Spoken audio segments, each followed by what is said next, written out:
தீபிகா, ஒரு நிமிஷம் நான் சொல்றத கேள. ஏய், நீ சொல்றத நான் கேட்கணுமா? உன் டைரி ஏன் கிட்ட தான் இன்னமும் இருக்கு, மறந்துட்டியா? ஐயோ, ஒரு நிமிஷம் நான் சொல்றத கேளு தீபிகா. ஜீவா சாருக்கு ஆக்சிடென்ட் ஆகி பேச்சு மூச்சு இல்லாம கிடக்காரு.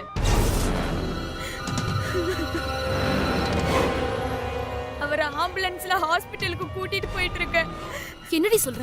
ஆமா தீபிகா, ஜீவா சார் மயக்கத்துல இருக்காரு. லட்சுமி ஆஸ்பத்திரிக்கு தான் கூட்டிட்டு போயிட்டு இருக்கேன். ஜீவா வீட்ல வேற யாருக்காச்சும் இன்ஃபார்ம் பண்ணியா? இல்ல, எனக்கு பதட்டத்துல என்ன செய்யறதுனே தோணல. நான் வேணா இப்ப ஜீவா சார் வீட்டுக்கு ஃபோன் பண்ணி சொல்லட்டுமா? நீ எதுவும் சொல்ல வேணாம், நான் பேசிக்கிறேன். ஜீவா மொபைல்ல இருந்து எந்த போன் வந்தாலும் அட்டெண்ட் பண்ணாத, புரியுதா? சொல்றத அப்படியே செய்ற. சரி, நாங்க வந்துட்டே இருக்கேன். ஜீவாக்கு ஆக்சிடென்ட் ஆயிடுச்சாம், வாடி.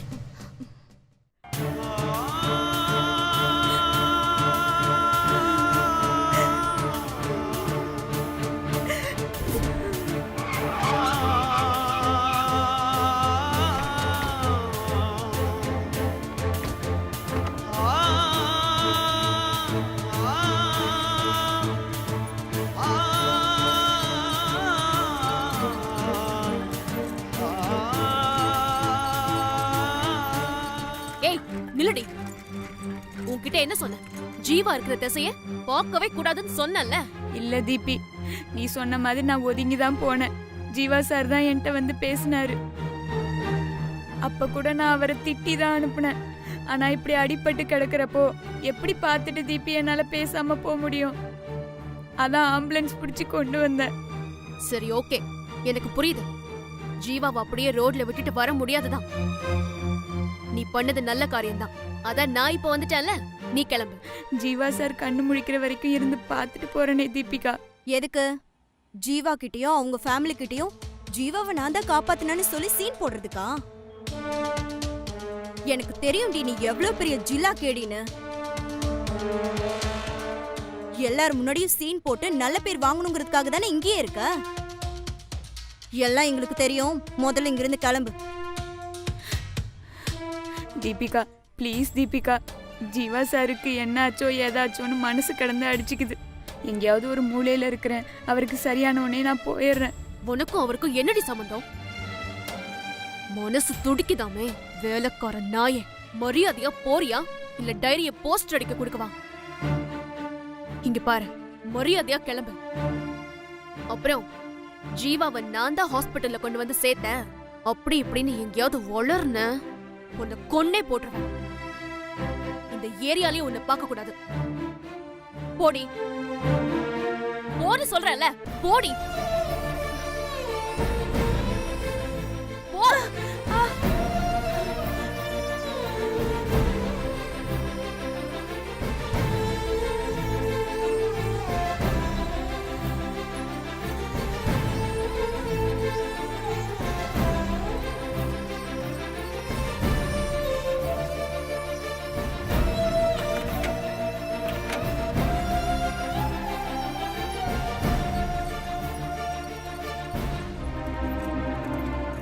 டாக்டர்.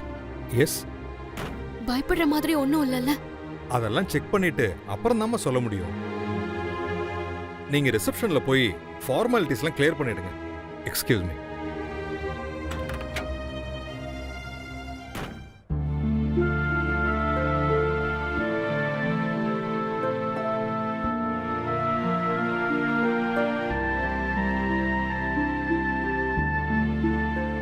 தீபி, ராகினி, ஜீவாக்கு ஒண்ணும் ஆகாதுல்ல?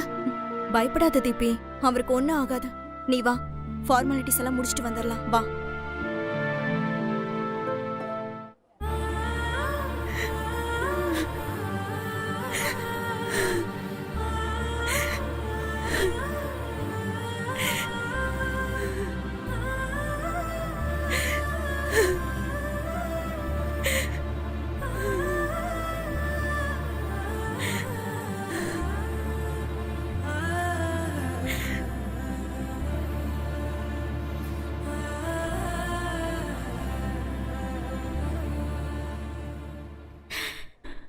ஜீவா சாருக்கு என்னாச்சுன்னு தெரியலையே. கடவுளே, அவருக்கு எதுவுமே ஆகக்கூடாது. நல்ல மனுஷன் ஜீவா சார். நான் தான் அவரை வாய்க்கு வந்தபடி பேசிட்டேன். மலக்கருப்பா, ஜீவா சார நீதான்ப்பா காப்பாத்தணும். தீபி, ம். ம். இந்த சோடா பாட்டில் இன்னும் எதுக்காக இங்க இருக்கா? போடின்னு சொல்லியும் அத மதிக்காம இன்னும் இந்த ஏரியால தான் சுத்திட்டு இருக்கா பாரு. ஜீவா ஃபேமிலி இங்க வரும்போது இவ இங்க இருக்க கூடாது தீபி. நான் அவ்ளோ சொல்லியும் போகாம இங்கேயே நின்னுட்டு இருக்காடி அவ. இவதான் ஜீவாவை காப்பாத்தி ஹாஸ்பிட்டல்ல சேர்த்தாங்கிறத ஜீவா கிட்டயும் அவங்க ஃபேமிலி கிட்டயும் கிளைம் பண்ணிட்டு தாண்டி இங்கிருந்து போவா. இதெல்லாம் அவங்களுக்கு தெரியவே கூடாது ராகினி.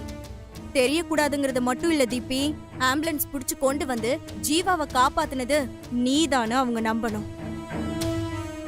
ஜீவாவோட அம்மாக்கு உன் மேல ஒரு சாஃப்ட் கார்னர் வரதுக்கு இதுதான் நல்ல சான்ஸ். இத மிஸ் பண்ணிடாத தீபி.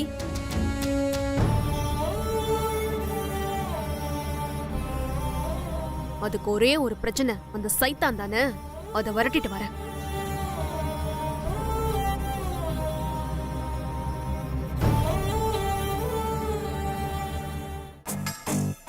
ஏய் பொட்டிக்காடு, நான் தான் உன்னை போக சொன்னல, இங்கே எதுக்கு சுத்திட்டு இருக்க? கிளம்படி முதல்ல. போயிடுறேன் தீபிகா. ஒரே ஒரு வாட்டி ஜீவா சாரை பார்த்துட்டு அப்புறமா போயிடுறேன். எனக்கு கோவம் வந்து உன்னை ஏதாச்சும் செய்யறதுக்குள்ள ஒழுங்கு மரியாதை இங்க இருந்து போயிடு. போடி. ஜீவா சார் உடம்புக்கு எதுவும் ஆகல, அவர் நல்லா ஆயிட்டாருன்னு தெரிஞ்சுக்கிட்டு அப்புறமா போயிடும் தீபிகா. அவருக்கு என்னாச்சோ ஏதாச்சோன்னு மனசு கிடந்து அடிச்சுக்குது. சார ஒரே ஒரு வாட்டி பார்க்க விடு தீபிகா. நான் தூரம் நின்னு பார்த்துட்டு போயிடுறேன். ஏய், அவ்வளவுதான் உனக்கு மரியாதை. அவரை பார்த்துக்க நாங்க இருக்கோம், அவர் ஃபேமிலி இருக்கு. நீ யாருடி அனாத நாயே அவரை பார்த்துக்கிறதுக்கு? உனக்கும் அவருக்கும் என்னடி சம்பந்தம்? மரியாதையா போயிடு. இல்ல டைரியில இருக்கிற மேட்ர ஜீவா அம்மா கிட்ட காமிச்சு அவங்க கையாலேயே உன்னை அடிச்சு துரத்த வச்சிருவேன். போடி.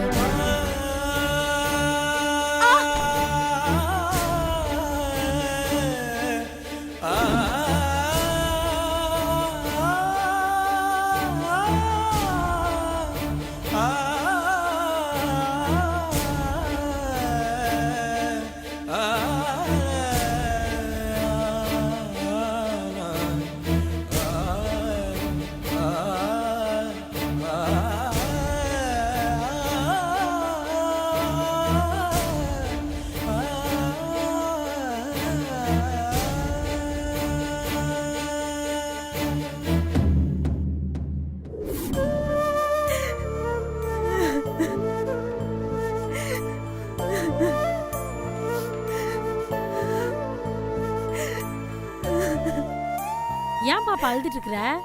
யாருக்காச்சும் உடம்பு சரியில்லையா? ஆமாக்கா, என்னாச்சு பாப்பா? எனக்கு வேண்டியவர் சின்ன வயசு காலேஜ்ல படிக்கிறாரு. அவருக்கு ஆக்சிடென்ட் ஆகி பேச்சு மூச்சு இல்லாம இங்க அட்மிட் ஆயிருக்காருக்கா. அவருக்கு என்ன ஆச்சுன்னு கூட எனக்கு தெரியல. அவங்க சொந்தக்காரங்க என்ன உள்ள கூட விட மாட்டேங்கிறாங்க. அக்கா, எனக்கு ஒரு உதவி செய்ய முடியுமாக்கா? உள்ள போய் அவரோட உடம்பு எப்படி இருக்கு, சரியாயிடுச்சா என்னன்னு பார்த்து சொல்ல முடியுமாக்கா? நீ கவலைப்படாத பாப்பா, நான் போய் என்ன ஏதுன்னு விசாரிச்சுட்டு வந்து சொல்றேன். ஆ சரிக்கா. நர்ஸ் டாக்டர், அந்த ஆக்ஷன் கேஸ் பையன் ரொம்ப கிரிட்டிக்கலா இருக்கான். பொழைக்கிறது ரொம்ப கஷ்டம். சம்பந்தப்பட்டவங்களுக்கு இன்ஃபார்ம் பண்ணிடுங்க. சரிங்க டாக்டர். சிஸ்டர், ஆக்சிடென்ட் ஆகி ஒரு பையன் அடிபட்டு வந்தானே, அந்த பையன் இப்ப எப்படி இருக்கான்? ஆக்சிடென்ட்ல தலையில பலமா அடிபட்டதுனால மூளையில ரத்த கசிவு இருக்கு. கிட்டத்தட்ட கோமா ஸ்டேஜ்ல தான் இருக்கான். உயிர் பொழைக்கிறதுக்கு வாய்ப்பு ரொம்ப கம்மி. அதான் டாக்டர் அவங்க சொந்தக்காரங்க கிட்ட எல்லாம் சொல்ல சொல்லி சொன்னாரு. அம்மா, அந்த பையன் உங்களுக்கு தெரிஞ்சவரா? இல்ல இல்ல, சும்மா கேட்டேன்.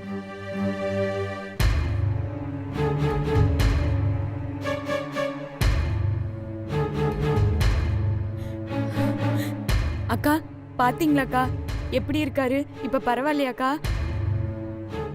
நான் என்ன சொல்றேனே தெரியல கண்ணு. நீ மனசை தேத்திக்கோ.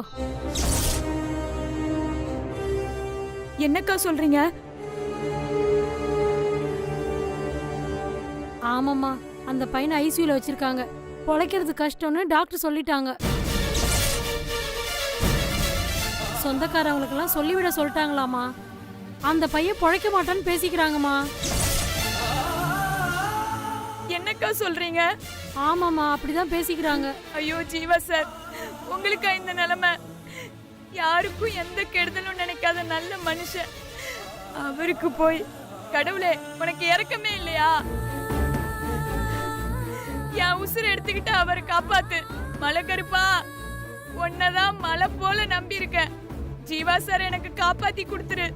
திக்கற்றவங்களுக்கு தெய்வம் தான் துணைன்னு சொல்லுவாங்க. நீ சாமியை வேண்டிக்கோமா.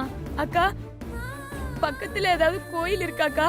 ஹாஸ்பிட்டலுக்கு பின்னாடி ஒரு பெருமாள் கோயில் இருக்கு. சக்தி வாய்ந்த சாமி. நீ போய் மனசூருகி வேண்டிக்கோ. டாக்டரால முடியாதது கடவுளால முடியும். சரிக்கா.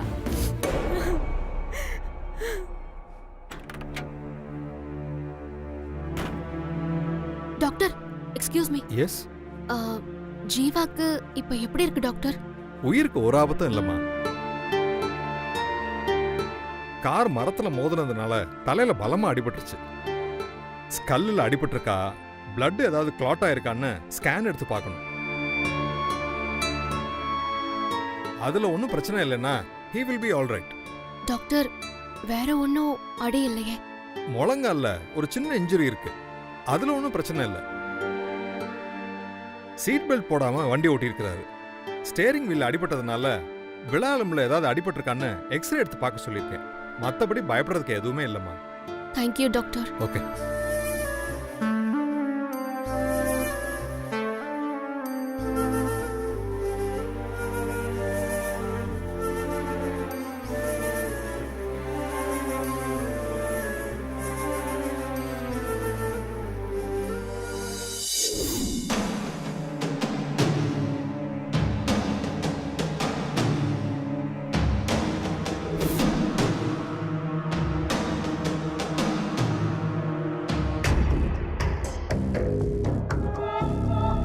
ஜீவா வீட்ல எல்லா பவரும் மாயாவதி ஆண்டி கிட்ட தான் இருக்கு. அவங்க ஒரு வார்த்தை சொன்னா அதை அவாய்ட் பண்றதுக்கு யாருக்குமே துணிச்சல் கிடையாது. நாம ஸ்கோர் பண்ண வேண்டிய ஆளு மாயாவதி ஆண்டி தான். அவங்களுக்கு போனை போடுவோம். மது. அத்தை, ஜீவா எங்க? வெளியில போயிருக்கான் அத்தை. எப்ப கேட்டாலும் வெளியில போயிருக்கா, அங்க போயிருக்கா, இங்க போயிருக்கான்னு பதில் சொல்லிக்கிட்டே இருக்க. வீட்ல இருக்கிறவன் நீ, அவனை வாட்ச் பண்றியா இல்லையா? மறுபடியும் அந்த பட்டிக்காட்டு பொண்ணுங்க கூட ஹோட்டல் ரெஸ்டாரண்ட் எங்கேயாவது சுத்திக்கிட்டு இருக்கானா? ஐயோ அத்தை, அப்படிலாம் எதுவும் இல்ல அத்தை. அப்படி மட்டும் ஏதாவது இருக்குன்னு தெரிஞ்சது உனக்கு இருக்கு பாரு.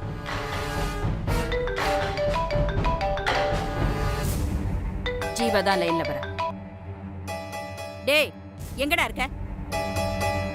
எப்ப பாரு ஃப்ரெண்ட்ஸ் ஃப்ரெண்ட்ஸ்னு சுத்திக்கிட்டே இருக்க. ஒழுங்கா வீட்டுக்கு கூட வர மாட்டேங்கிற. இப்ப எங்கடா இருக்க? ஆண்டி, நான் தீபிகா பேசுறேன். தீபிகாவா? ஜீவா போன் உன்கிட்ட எப்படி வந்துச்சு? அவன்கிட்ட போனை கொடு. ஆண்டி, நான் சொல்றத கொஞ்சம் டென்ஷன் ஆகாம பொறுமையா கேளுங்க. ஜீவாக்கு சின்னதா கொஞ்சம் ஆக்சிடென்ட் ஆயிடுச்சு. என்ன சொல்ற தீபி? ஜீவாக்கு ஆக்சிடென்ட்டா? ஐயோ ஆண்டி, டென்ஷன் ஆகாதீங்க. இப்போ ஜீவா நார்மலா தான் இருக்காரு. என்னாச்சு அவனுக்கு? கார் ஆக்சிடென்ட் ஆயிடுச்சு ஆண்டி. நல்ல வேளை நான் அந்த சமயத்துல அந்த பக்கம் வந்ததுனால உடனே ஆம்புலன்ஸ்க்கு ஃபோன் பண்ணி வர வச்சு கரெக்ட் டைம்க்கு ஹாஸ்பிடல் அட்மிட் பண்ணிட்டாங்க ஆண்டி. பயப்படாதீங்க, ஜீவா இப்போ நல்லதா இருக்காரு. உண்மையை சொல்லு தீபி. நிஜமாவே அவனுக்கு சீரியஸா ஒண்ணுமே இல்லையே? நான் பதட்டப்படக்கூடாதுன்னு நீ போய் சொல்றியா? நிஜமாவே பயப்படுற மாதிரி ஒன்னும் இல்ல ஆண்டி. நீங்க இப்படி டென்ஷன் ஆவீங்கன்னு தான் உடனே உங்களுக்கு ஃபோன் பண்ணல. சீரியஸா ஒரு பிரச்சனையும் இல்லைன்னு டாக்டர் சொன்னதுக்கு அப்புறம் தான் நான் உங்களுக்கு ஃபோன் பண்ணேன். தேங்க்யூ தீபி. ஆமா, எந்த ஹாஸ்பிட்டல், எந்த வார்டு? லக்ஷ்மி ஹாஸ்பிட்டல் தான் அட்மிட் பண்ணிருக்கேன். Emergency ward. ஜீவா இப்போ தூங்கிட்டு இருக்காரு. நான் பக்கத்திலே தான் இருக்கேன். நீங்க பதட்டப்படாம வாங்க. ரொம்ப நன்றிம்மா. என்ன ஆண்டி, எனக்கு போய் நன்றியெல்லாம் சொல்லிக்கிட்டு? இது என்னோட கடமை ஆண்டி. தேங்க்ஸ் தீபி. நீ அவன் பக்கத்துல இரு. நான் இப்ப உடனே கிளம்பி வந்துடுறேன். நான் வர வரைக்கும் அவனை கொஞ்சம் பாத்துக்கமா. Okay aunty. ஓகே.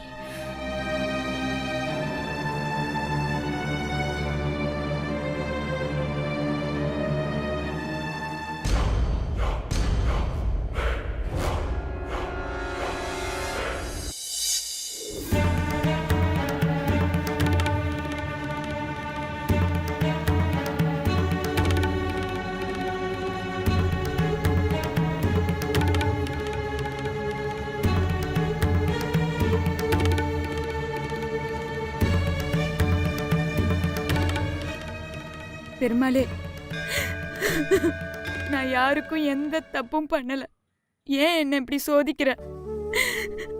எனக்கு சோதனையான காலகட்டத்துல எனக்கு பக்க பலமா இருந்து என்ன பல பிரச்சனையிலேருந்து காப்பாத்தினவர் ஜீவா சார். அவர் ஆஸ்பத்திரியில இருக்கிறப்போ நான் கூட இருந்து பார்க்க முடியாம அந்த தீபிகா என்ன விரட்டுறா. ஜீவா சார் உயிருக்கே ஆபத்தா இருக்குன்னு சொல்றாங்க. என்னால தாங்க முடியல. அவர் எனக்கு சாமி மாதிரி. அவருக்கு எந்த ஆபத்தும் வரக்கூடாது. அதுக்காக நான் என்ன வேணாலும் பண்றேன். என் உயிரை கூட எடுத்துக்கோ. ஜீவா சார் பாவம். அவர் 100 வயசு வரைக்கும் வாழணும். அவருக்கு வாழ்க்கையை கொடு சாமி.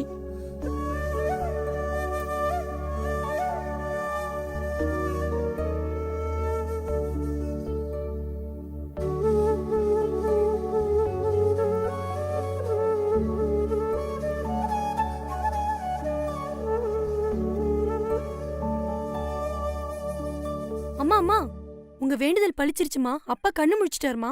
வாங்கம்மா. பெருமாளே, உன் மகிமையே மகிமை. பெருமாளே, என் தாலிய காப்பாத்திட்ட. உனக்கு காலம் முழுக்க நன்றி கடன் பட்டிருக்கேன்.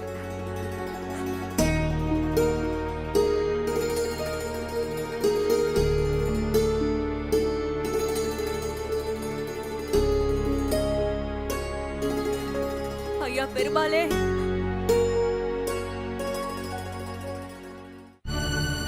அம்மாடி, நானும் வந்ததுலேருந்து பார்த்துக்கிட்டு இருக்கேன். நீயும் அழுதுகிட்டே இருக்க. உனக்கு வேண்டியவங்க யாராவது உடம்புக்கு முடியாம இருக்காங்களா? ஆமா பாட்டி. காலேஜில் எனக்கு பாடம் சொல்லி கொடுக்குற வாத்தியாரு ஆக்சிடென்ட் ஆகி இந்த ஆஸ்பத்திரியில தான் கொண்டு வந்து சேர்த்துருக்காங்க. பெருமாளை மனசுல நினைச்சுக்கிட்டு கையில விளக்க வச்சுக்கிட்டு 9 தடவை முட்டி போட்டு இந்த பிரகாரத்தை சுத்தி வா. அப்படி சுத்தி வந்தா உனக்கு வேண்டியவங்களுக்கு ஒரு குறையும் வராது. நல்லா எழுந்து நடப்பாங்க. நீ வேணா பாரேன். சொல்லி வரம் கொடுக்கிற சாமி இந்த சாமி. இந்த காலத்து பிள்ளைங்க இதெல்லாம் எங்கிருந்து நம்ப போறீங்க?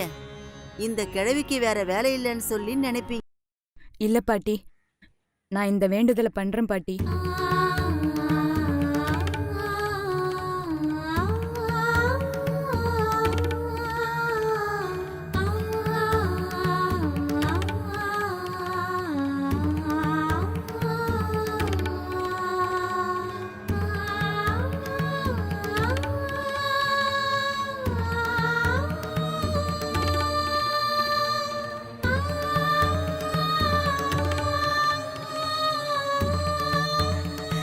ஜீவா சாருக்கு எந்த பிரச்சனையும் வரக்கூடாது.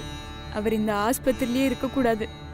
எப்பவும் நோய் நொடி இல்லாம அவர் 100 வயசு வரைக்கும் நல்லா இருக்கணும். வேணும்னா என் உசுரை வேணா எடுத்துக்கோ.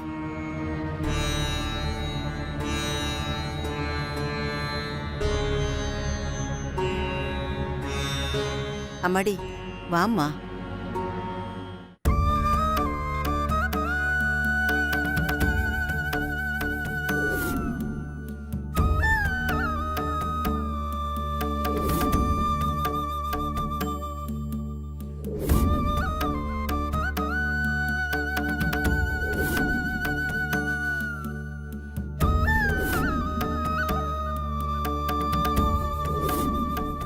இதோட 3 சுத்து ஆயிடுச்சுமா.